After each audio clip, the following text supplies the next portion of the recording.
क्या इस्माइल कानी ईरान की आईआरजीसी में इजरायली सीक्रेट सर्विस मोसाद के एजेंट के तौर पर काम कर रहे थे?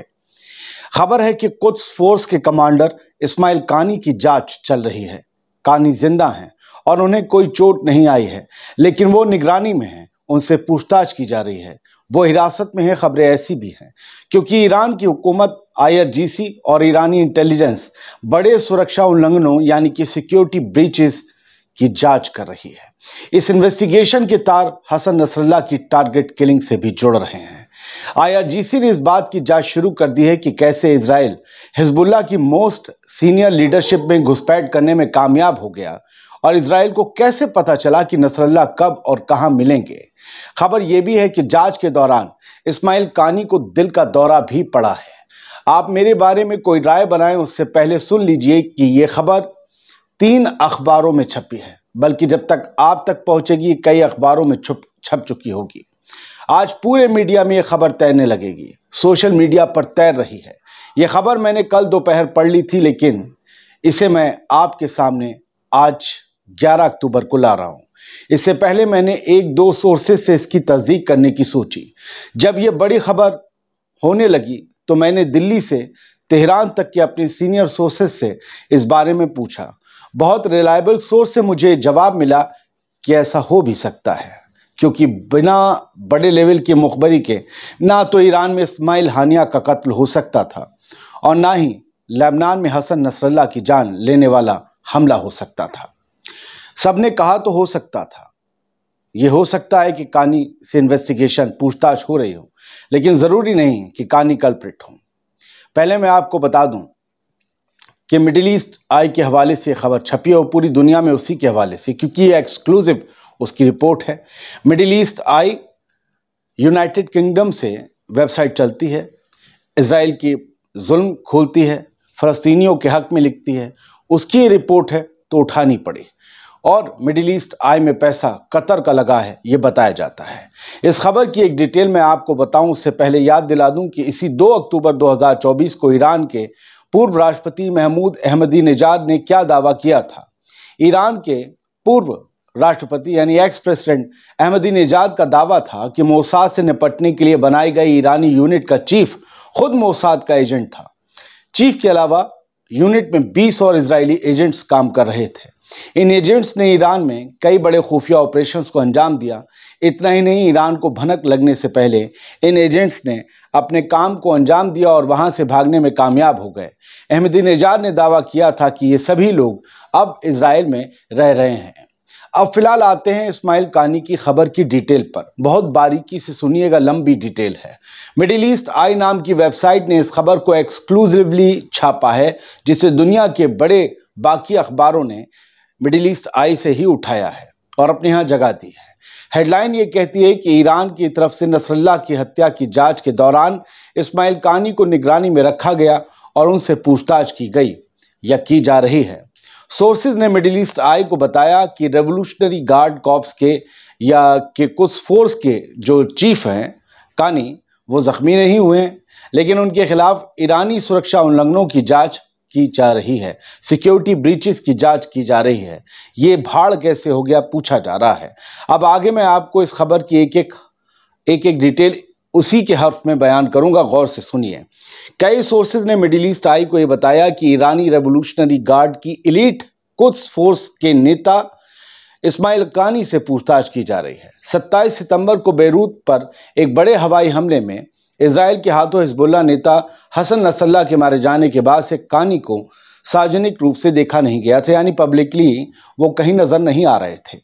तब से ईरान के इस्लामिक रेवोल्यूशनरी गार्ड कॉर्प्स, जिसे आईआरजीसी कहते हैं, उसने इस बात की जांच शुरू कर दी थी कि इजराइल हिजबुल्लाह के मोस्ट सीनियर लीडरशिप में कैसे घुसने में कामयाब रहा और नसरल्लाह के ठिकाने, दिन और वक्त का उसने कैसे पता लगा लिया कि वो कब कहाँ जा रहे हैं जहां पर उन्हें टारगेट किया जा सकता है।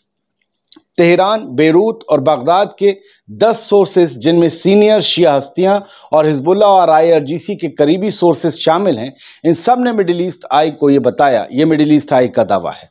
उन्होंने बताया कि ईरान के सबसे सीनियर जनरलों में एक कानी और उनकी टीम हिरासत में है क्योंकि जांचकर्ता अपने सवालों का जवाब मांग रहे हैं। जनवरी 2020 में अपने पिछले नेता कासिम सुलेमानी की अमेरिका के हाथों हत्या के बाद, कत्ल के बाद इस्माइल कानी IRGC की विदेशी इकाई यानी ओवरसीज यूनिट, जिसे कुद्स फोर्स कहते हैं, उसके चीफ बने थे।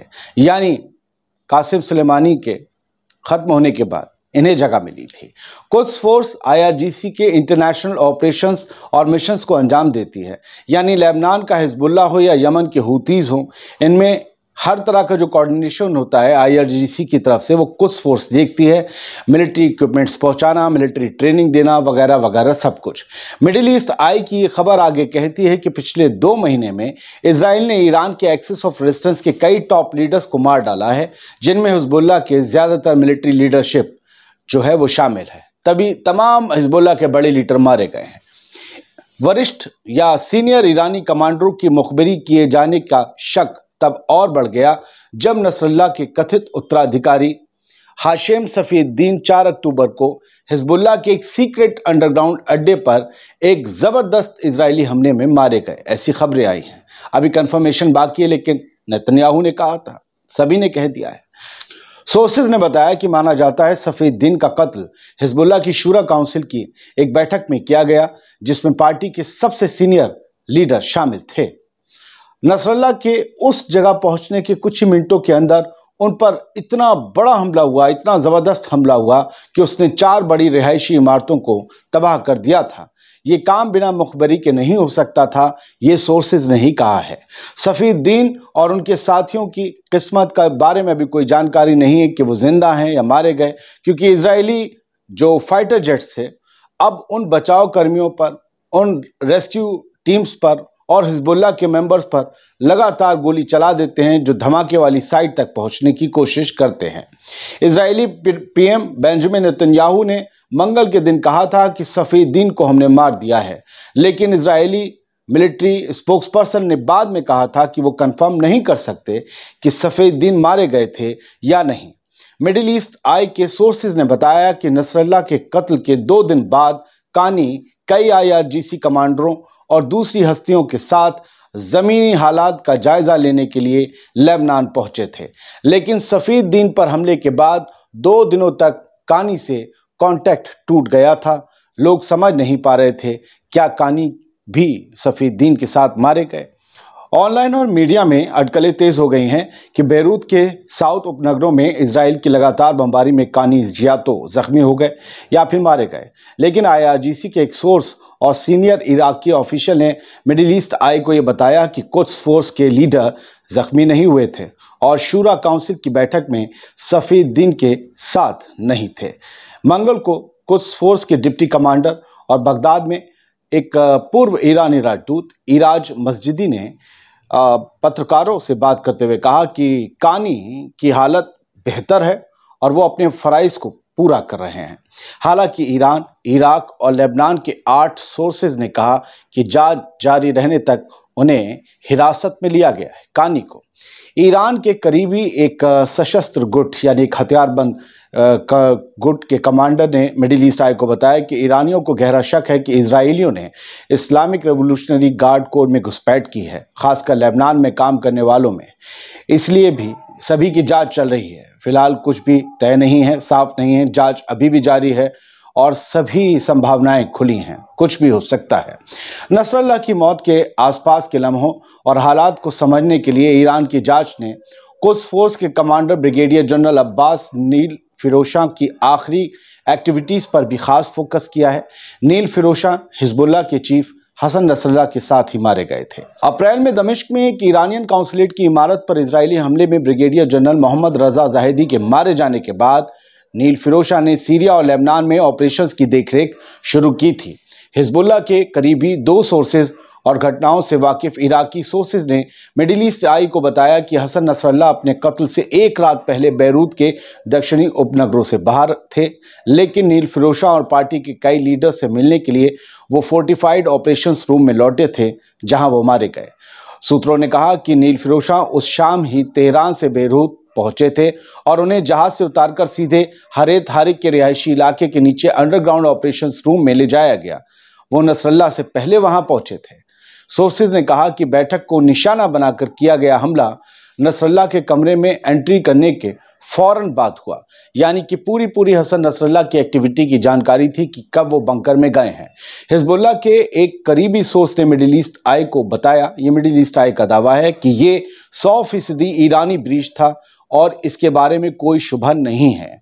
दोस्तों, हम सिर्फ खबर पढ़ रहे हैं, इसमें किए गए दावे की हम पुष्टि नहीं करते, कंफर्म नहीं करते। ये सब मिडिल ईस्ट आई की खबर है जिसे दुनिया भर के अखबार छाप रहे हैं। दोस्तों, अब जरा ध्यान से सुनिए कि इस खबर के मुताबिक आखिरकार कानी पर शक क्यों हुआ। हिजबुल्लाह के करीबी सोर्सेज ने मिडिल ईस्ट आई को ये बताया कि कानी लेबनान में थे और हवाई हमले के दिन सफीद्दीन के न्योते पर शूरा काउंसिल की बैठक में उनके हिस्सा लेने की उम्मीद थी। उन्होंने कहा, लेकिन कानी ने माफी मांगी और बैठक शुरू होने से कुछ देर पहले ही बैठक से बाहर चले गए। यहीं से शक की सुई कानी की तरफ गई कि आखिरकार गए क्यों, फिर उठ के चल दिए मीटिंग से पहले ही। इजराइल ने इस बैठक की जगह को एक हमले के साथ निशाना बनाया जो नसरल्ला को निशाना बनाने वाले हमले से भी बड़ा और भयानक था। हिजबुल्लाह के करीबी सोर्स ने कहा कि इजराइल को बस सफीद्दीन का सिर चाहिए था, किसी और का नहीं। यानी उनका इशारा था कि जो चले गए या जो नहीं आए या जो बच गए वो निशाना थे ही नहीं इजराइल की, जबकि हमला तो नसरल्ला से भी बड़ा था। सोर्स ने कहा कि कानी को इस बैठक में न्योता दिया गया था और मौजूदा हालात में उन्हें आना चाहिए था, मगर वो नहीं आए। ये साफ नहीं है कि कानी अब कहाँ है। 8 सोर्सेज का कहना है कि वो तेहरान में है, लेकिन एक दूसरे सोर्स का कहना है कि वो अभी भी बेरूत पे हैं और IRGC की निगरानी में उनसे पूछताछ चल रही है।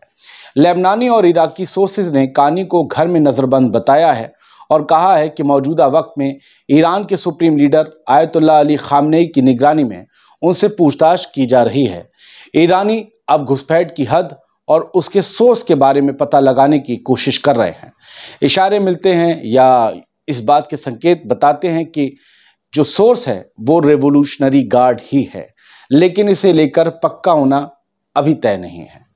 अब बस इतना ही कहा जा सकता है कि घुसपैठ बहुत बड़ी है और इससे होने वाला नुकसान किसी की भी उम्मीद से कहीं ज्यादा है।